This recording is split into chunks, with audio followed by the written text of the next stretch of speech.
Hello guys, Sujara speaking. Welcome to LJPCBM episode number 927. Today we have to Find DW, episode 6, Bully for higher pitched voices.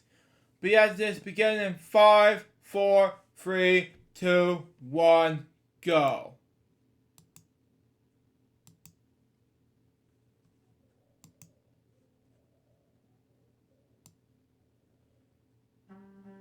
Okay.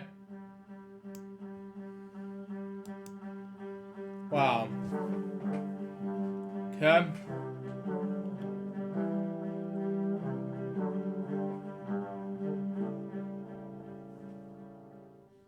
Hi, I'm Jason Schwimmer, and this is a podcast about my journey to meet 7 male strangers who all have one thing in common with me. We all Wow. played the voice of DW, the little Okay. sister character on the popular kids show Arthur. Wow. Okay. Wow. Makes sense. When's the show gonna start? You've been talking forever. That's me in an episode called DW Aims High. An episode where DW decides she wants to be the first person to travel to Mars. The episode aired in May 2006. Wow. Last week, I spoke with Lucas Mancini and Will Young, the hosts of the podcast Elwood City Limits. I also spoke with Robert Naylor, the fourth person who played the voice of DW on Arthur. If you're new, this podcast is about my journey to find the other actors who played the voice of DW, but I'm also doing that to learn from each of their experiences so I can find out how playing DW changed me. So, in a way, I'm also on a journey to find myself, since I was also the voice of DW. It's really cool, and I don't know if it's because you've spoken with Oliver, but he reached out to me kind of out of the blue on Facebook saying, I wanted to thank you for being, a good influence, or, okay, well, that's better than being a bad influence. No, but honestly, I was Wow. super touched. That's Bruce Dinsmore, the actor who plays 3 different characters on Arthur. He's the voice of Binky, Come here, or I'll pound you. Arthur's father, David Reed, Arthur? Arthur. and Muffy's butler, Bailey. What about needlepoint, Miss Muffy? He's been Wow. these characters for the entire run of the series. Like, Wow. we all used to be in the same room. It used to be like a big family that would meet for a group read. That was a really special way for the show to begin. Those are the roots of how, even technically, we started. So I'm not surprised that it's endured, with that kind of almost family fabric woven into it. I wanted to speak to him to talk about what my journey with this podcast looks like to my TV dad. Wow. So I asked him if he'd heard of me and my mission. I had, yeah, and really, I wasn't sure until I listened this morning, and I'm just listening to you and Robert having this great kind of, how you were both kind of learning to or learning to redefine yourself through the lens of DW. It got me reflecting on what it's been like having like the Arthur feather in my cap for 24, 25 years. Wow. It's really handy as an actor. Like, first of all, it's really handy as an actor to be able to tell someone something that they instantly recognize. Arthur has been so good for that. So yeah, to just kind of plug into that a little bit is yeah. On hard days, it's good for the soul, to know that you played a part in that. I mentioned that a lot of my time as DW feels like a blur. That when people ask me what it was like, I don't remember a lot of specific details or even all the episodes I was in. Wow. I asked Bruce about what he remembers from his time on the show. Like you and Robert alluded to in the last episode. Like, it's such a blur. It's such a weird little world, the world of recording. You bring your own world to studio, I don't know, the dishwasher broke, or you were almost late, or you've got your own thing. Then you step into this other little world. Then 2 years later, it's out in the world and people react to it, and someone will come to you and say, oh wow, what were you thinking in that episode? And you're like, I honestly don't remember that episode. Wow. The dishwasher and being 5 minutes. It's like Also, unless you haven't been on the internet recently, you've probably heard that Arthur the Show is coming to an end. Some sources have even given this podcast and I credit for breaking the news. So, as somebody that has played my TV father, are you mad at me for spilling the beans? No, not at all. I mean, because I'm kind of in the same boat. I am not a social media genius or a guru by any stretch of the imagination. And Wow. I just tweeted something very personal to me 3 years ago that is still kind of rumbling around out there. So I'm kind of guilty as charged as you are. So I'm staying away from keyboards, but I'm hoping you and I are Wow. staying here because, it's more about how we made it and how we feel having been a part of it. Well, that's a relief. So let's take a quick break. Here's a word from our sponsors. Okay.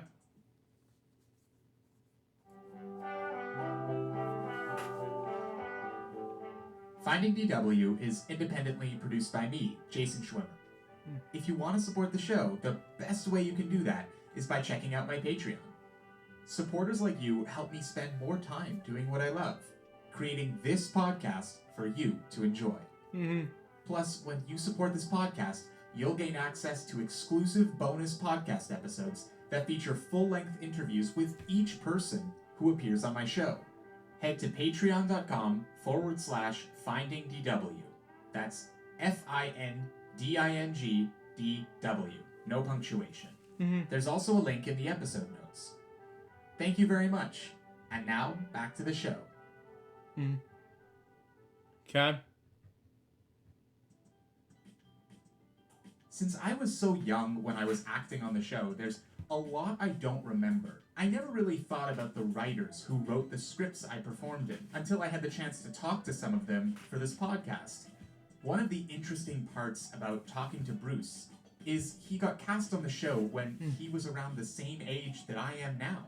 Wow. I wanted to know what his relationship with the writers and producers was like when he got started on Arthur. The early 90s in Montreal was a really great time for the industry. So you get really spoiled really quickly. I remember we'd been doing the show for 5 or 6 years. Wow. Somebody mentioned that Binky was a bulldog. And I was like, what? Binky a bulldog? I had no idea Binky was a bulldog. I was so glib. It was a fun gig. I loved every minute of it, but it was one of many, and I was working and stuff was happening. But it was only kind of later when Arthur kind of started having its own culture. Sounds crazy to say, but after a decade, we kind of defined ourselves. Some of the humor was wacky. Some of the subject matter, got challenging. And it was only then that I started to get jazzed about people like Greg Bailey and the behind the scenes people and Peter Hirsch, the writers, and take that kind of interest in the creation aspect of it. Another thing we share is the excitement people feel when they find out about the Arthur characters we played. I asked Bruce if people ever ask him to do the voices of the characters he plays, just like they used to do for me. Whenever I got asked that, I was always with my kids, so it would always be my kids' friends saying, so I did it so happily. It's when you do the voice for someone who really is a fan of the show, who has no idea. I have kind of a classic story about that, which is when my son was at swim lessons. I was at the pool and we're leaving, and a bunch of the lifeguards, who at that time would have been 17, 18, and his lifeguard, who was this beautiful young woman, comes over, is full of life, and so she's like, are you the voice? And I do the voice for her, and she just melts in tears. Wow. Just falls to pieces. But it speaks to the power, like you're saying, of and it brings them to tears in that moment when they recognize, oh my God, this is the voice of a character that I've lived with, grown up with, right? It's a super cool, powerful thing. Which got me thinking about how, as as I've moved further along in this journey with my podcast, I've come to appreciate how good a role model DW is to young girls and women. Totally. And 15 years ahead of the curve, right? Yeah, my relationship to DW prior to doing this podcast was a little more muddled. Have you discussed with any of the other actors the dynamic of, especially at the age you were, was there ever an issue with the fact that DW was a girl being played by a boy? So yeah, Wow. definitely. I remember when I was cast, I was excited to be on the show in any capacity, and it wasn't until I started, I was in elementary school and junior high age, I got, definitely like teased and picked on for having a high pitched voice and playing a girl on TV, and it feels like it's cool to see that now the guys that have played DW after me, it's like less and less of that has happened. Even though some of us got picked on, the next DW I talked to not only taught me to be proud of having played the role, but taught me how to fight back and stand up to those bullies. His name is Jake Beal. And when I looked him up on Facebook, I was surprised to see that we had some mutual friends. Even weirder, one of them was a close family friend. I called her and asked how she knew him. It turns out she's best friends with his older sister. I asked if she can get his number because he also played the voice of DW. She had no idea. She said of course she'd help. She sent me his number and I asked him if he'd want to talk to me. Sure enough, he agreed to come on the show. Here's what Jake sounded like as the voice of DW. I don't care what he does. I just want that mouse gone. And here's what he sounds like now. My name is Jake Beal, and I was the 5th person to play DW. I played the role from season 16 to season 17, from 2012 to 2013. I asked him if he got bullied for playing the voice of DW on Arthur. 100%. I did hear the jokes. It definitely was a thing. And did it bother him that he was getting picked on for playing the voice of a girl on TV? Nah, to be honest, I have kind of adopted this philosophy in life where it's just if you want to think poorly or think whatever about me, I'm not going to change the person that I am because a couple of these girls are gonna judge me now, or a couple of these guys are gonna be oh, he's super weird, whatever. Yeah, because at the end of the day, I think a lot of it stems from playing DW, and I think a lot of the time, I'm sure you caught the flack for it, but you play a girl, I don't know how many times, it's part of my vocabulary at this point. DW has never been played by a girl, and I think honestly after that, I've just kind of grown this thick skin, and I've honestly, at the end of the day, people can talk all they want, but we made money for it. Wow. I'm gonna graduate college, and I have I'm pretty set up. I'm in a very good situation comparatively to these kids who are not, and you don't mean to come off and sound whatever, but if they're gonna make this personal and try and take shots at you and things like that, what are you supposed to do? You know what I mean? Jake is a lot more comfortable with having played DW than I am. Wow. But the thing is, he didn't feel as ready to play her voice right from the start. When he was a kid, he was encouraged to get into acting by his aunt, Joy Tanner, an actor who, at least I know, as having played the mother on the mid-2000s teen sitcom, Life with Derek. Wow. Then, among his early acting Wow, Life with Derek. I did not know he was on Life with Derek. My childhood fan on Disney Channel before as a kid. Continue on. Experiences, he landed the Arthur audition. It's actually honestly one of my most memorable auditions. I'm sitting in the waiting room in some audition studio downtown Toronto. I go in and I actually read for Arthur. I walk out of the booth and they're honestly, I don't think this is whatever, this is gonna work. But then someone low, not someone high up, someone that's just not sitting at the desk, sitting on the couch in the back, chimes in and goes, have him read for DW. So I was just all right, I'm gonna do it. And so I go back into the booth and I read for DW, and I kid you not, they walk me out of the audition room and announce to an entire room full of people that are auditioning, and they go, I'm sorry to say, but anyone here that's auditioning for DW, like we found the person who we're casting for DW, and just like no callback, no nothing, just like canceled everyone else's audition. Was playing DW different than those other roles? Could you tell me a little bit about that? Well, so I think the biggest thing about playing DW was just like anytime you had the conversation with someone, especially because I was like child acting and stuff and like doing a lot of like young cartoon shows, a lot of people would be like, oh, like that's really cool, but like no one ever watched the shows that I was in. Versus like now it's like, but like to this day, it's still the only thing that like people care about. Like I have friends at school Wow. who do DW. Like, was it something that affected your attitude about yourself in terms of self-confidence? Did it change sort of the way that you saw yourself? Oh, 100%. I think it was like a good form of like validation. Like it kind of just like as like I think honestly being in the show Arthur and like being in such like a big production and like such a popular show was the biggest thing, because a lot of the shows that I had done, like I said earlier, were like shows that no one watched, like none of my friends watched. But like being in this show that like like literally no one doesn't know what the show Arthur is. Yeah. So like I think that kind of inflated like inflated my ego, inflated my self-confidence, like things like that. Yeah. I can relate. Except I also think that there's something different between Jake's relationship to the part than mine. He's not questioning who he is or how playing DW changed him. To Jake, you're part of a special group of people. You're part of a show that like shaped people's childhoods. Like I don't know, like I assume like whoever is like after me is like on social media and stuff. Like you're all over social media. Like when your friends like send you things, like don't shy away. Like don't delete the comments. Like embrace it. Like it's cool. Like like what you did, like no one else got to do. So like don't hide in the shadows. Is kind of my piece of advice.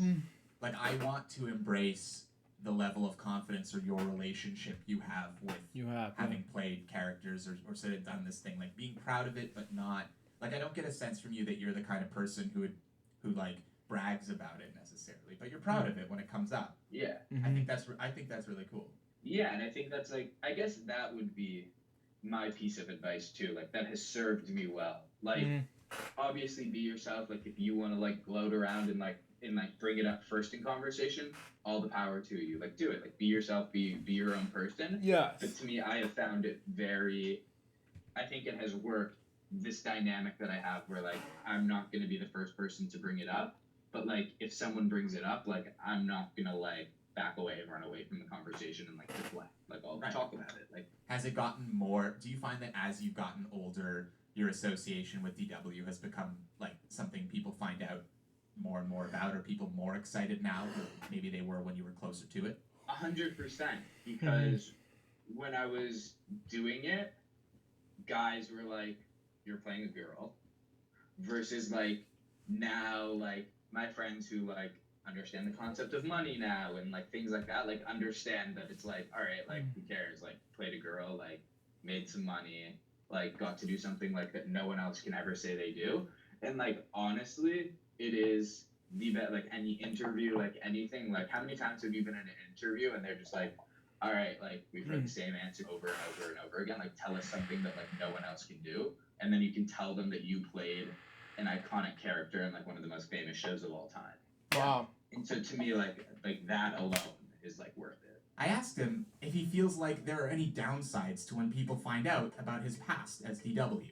Well, I think like going back to what you said, like being part of this like big show, it's like pretty funny because like at school it'll be like one person and like a big group of friends will like find out. So like there's like one, like let's say like one girl will find out, right?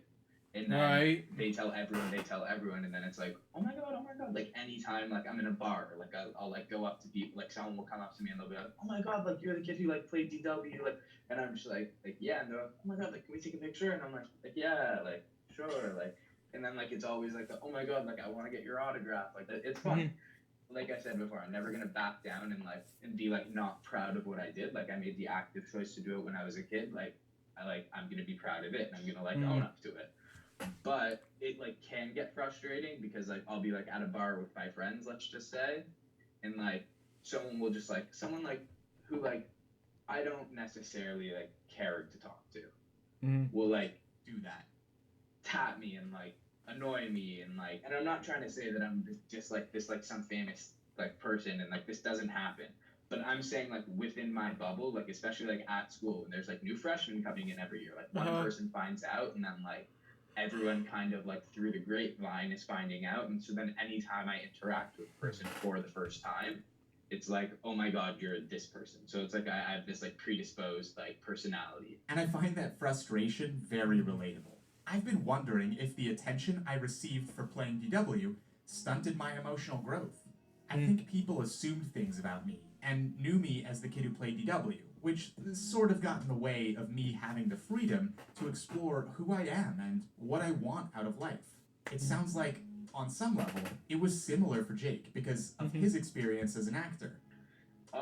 Well, I had a very brief stint as DW, so I mean, I can't say that I was like too emotionally attached, but like that was like my peak. It's been like I was in 7th grade, I was going to school 1 day a week, like literally, like I was filming 4 or 5 shows at the same time, like all cartoon, and like it was honestly, it was like a ton of fun, but like for like same kind of mindset as you. It was just like I was that kid that was like leaving school to go film the show that everyone goes home and watches. Still. Which is another thing we have in common, because I've always wondered, did I peak playing DW? Will I ever accomplish anything else that's more meaningful? So I thought more about how Jake usually isn't the first person to bring up that he was the voice of DW. He usually waits for people to ask him about it. I don't mind talking about it if it like comes up naturally in conversation, but I hate when I never project it onto people. I never bring like I let people bring it up to me versus like bringing, you know what I mean, like dropping it as like oh like you have a little kid, do they watch, you know what I mean? Why do you sort of take that stance or have that as sort of the way that you engage with people? Is there a reason why you don't tell people? Not to say that I'm like remotely successful or like famous at all, but like I don't want to come off like showy, like narcissistic. So, in your mind, have you sort of, because in 2017, that's the last listed credit on your IMDb. From that, did you make an active decision to stop acting? It's less about like actively making the decision. It's just like I don't see it as like a viable like long-term thing. Like at least I don't think that's something that I could see myself doing. So to me, it's kind of just like I want to have that like I guess normal experience. It sounds like you sort of made peace with the idea of sort of being done voice acting or done sort of pursuing more roles. But I'm wondering if basically what I'm actively trying Look, to if PBS Kids tried to do a revival with like how like HBO just did with Friends, and they wanted me to come like just like Yeah, they should do the same thing with for PBS doing Arthur. Continue on. do this, but in like a screen setting, like I'm not gonna say no. I mean, hopefully I can do that. Did acting and stuff, and now sort of not doing that, sort of affect your relationship with happiness or finding purpose? Did you ever struggle with those ideas?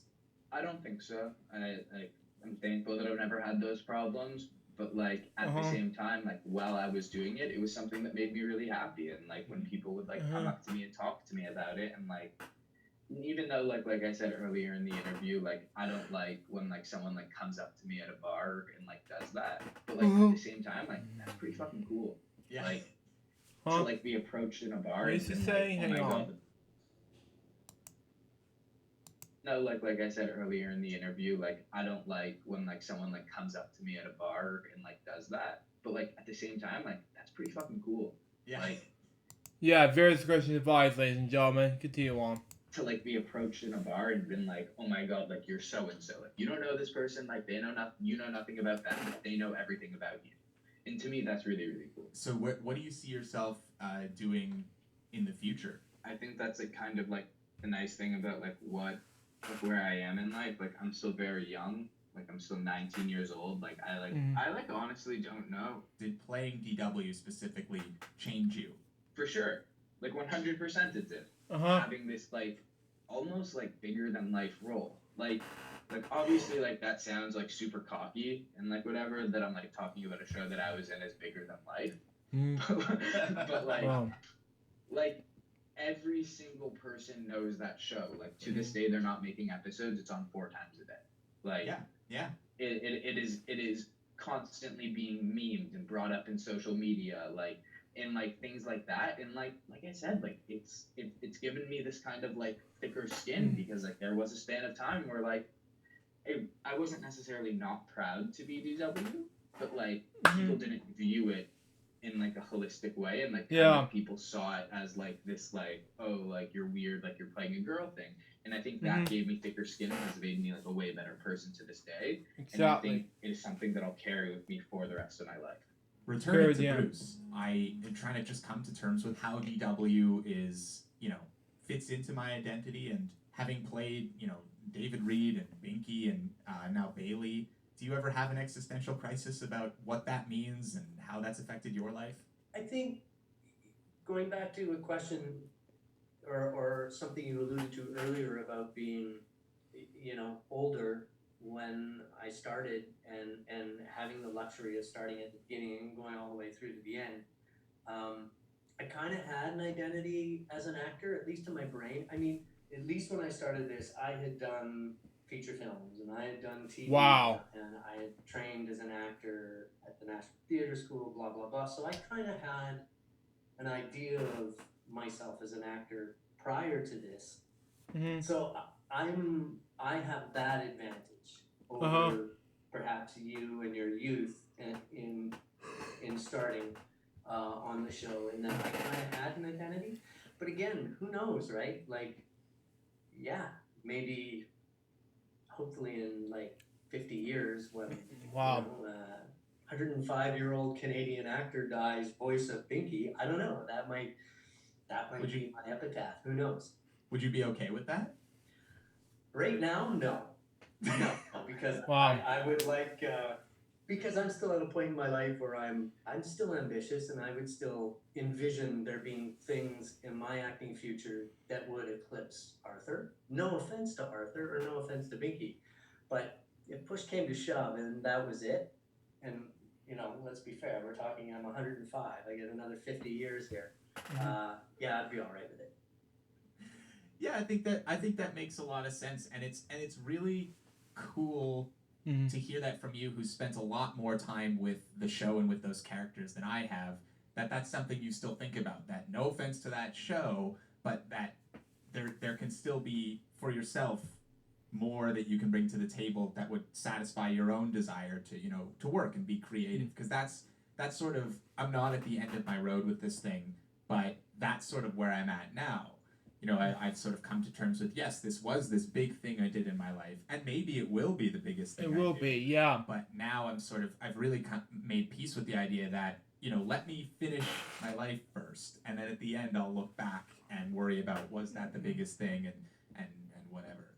I asked him if he's ever met Mark Brown, the creator of Arthur. I met him a couple of years ago for the very first time, and it was super emotional. It was. He meets me and he hears me speak, and it's only when he hears me speak, right? Because this white-haired old guy, right? So he hears me speak and he hears Binky. Well, Binky's based on a person in Mark Brown's life. Wow. Mark Brown taught elementary school, and Binky's a real kid. He got really emotional, and it was pre-pandemic, thank God, we had a big hug.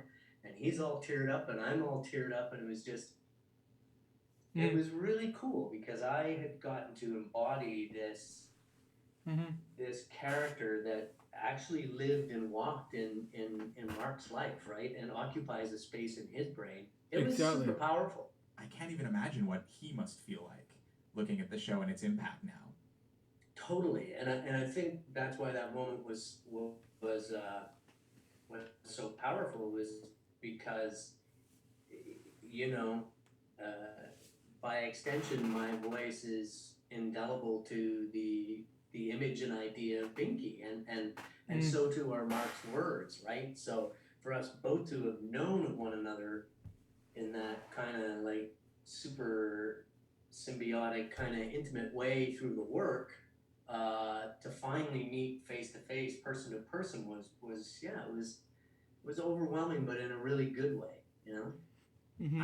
To think that how much good has come from one person's creativity as someone who's still figuring out, what my place is in media, and, I have big dreams of making it, and to see what's possible if you're good and creative, I think is really special. Totally. Yeah. I'm so glad I had the opportunity to connect with Bruce. It was fascinating to compare my experience playing DW from 2002 to 2006 with his experience on Arthur for the entire run of the series. It was also really enlightening to speak with him about my feeling that maybe having played DW stunted my emotional growth. I was so grateful for how generous he was to cast himself back to when the show began in the 90s, when he was about the same age I am now. I think he's right that since he had established an identity for himself as an actor, he doesn't feel like the roles he's played on Arthur have eclipsed his entire life. I wonder what it would feel like to be cast on a show with a legacy like Arthur's now that I'm a grown-up. Yeah. Anyway, it was really special that despite our different experiences, Bruce also feels like he wants to do more as an actor, that he hopes to find work and roles that challenge him beyond Binky or Arthur's father. When he expressed that hope while also acknowledging his gratitude for how great Arthur is, I felt so relieved, because I felt validated in my pursuit to find purpose, meaning, and an identity beyond having played the voice of DW. I wouldn't be in the place I am now without having spoken to the guy who played Arthur and DW's father. So thank you, Bruce. I spoke to Jake at the exact right point in this journey. I feel like I'm getting closer to understanding how playing DW changed me, and talking to Jake really helped drive what I've learned home. Jake showed me that it's okay to admit that playing DW really inflated my ego and made me feel special.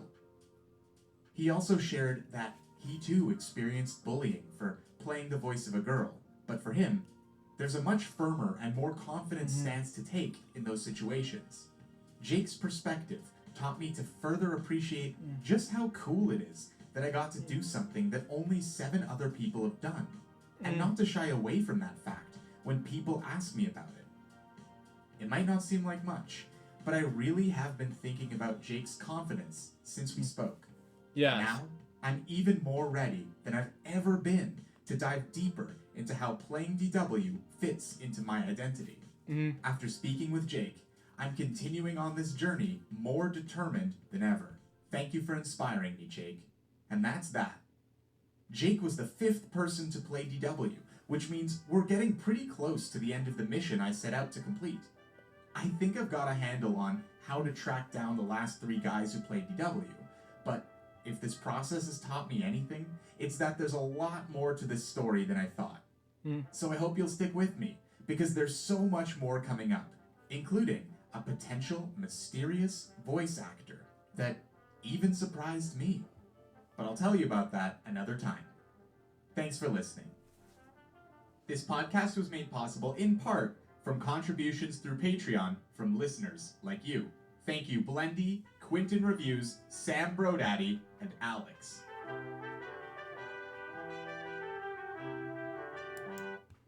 So that was Find DW episode 6, Bully from our high-pitched voices. What do I think about this episode? I think it was exciting and amazing. So far this episode was a success.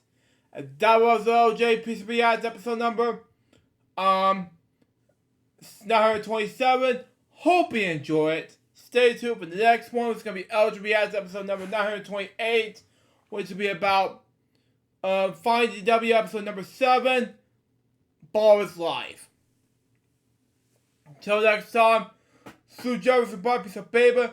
We get more of the guys guys soon. And now, excuse me, I gotta get ready for the grocery store before we begin our the next taping. Till then, Jefferson out. See ya.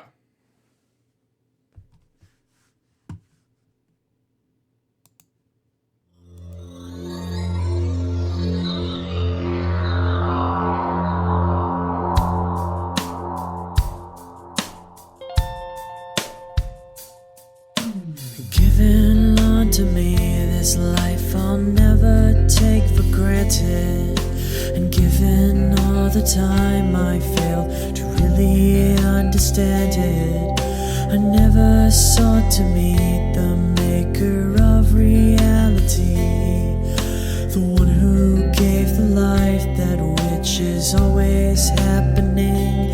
But I tried all the time.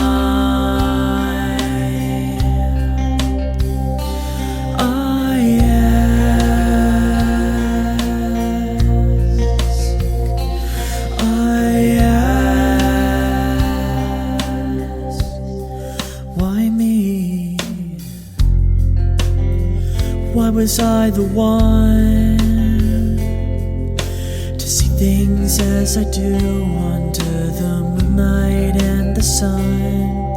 Perception is the question, and the giver holds the key.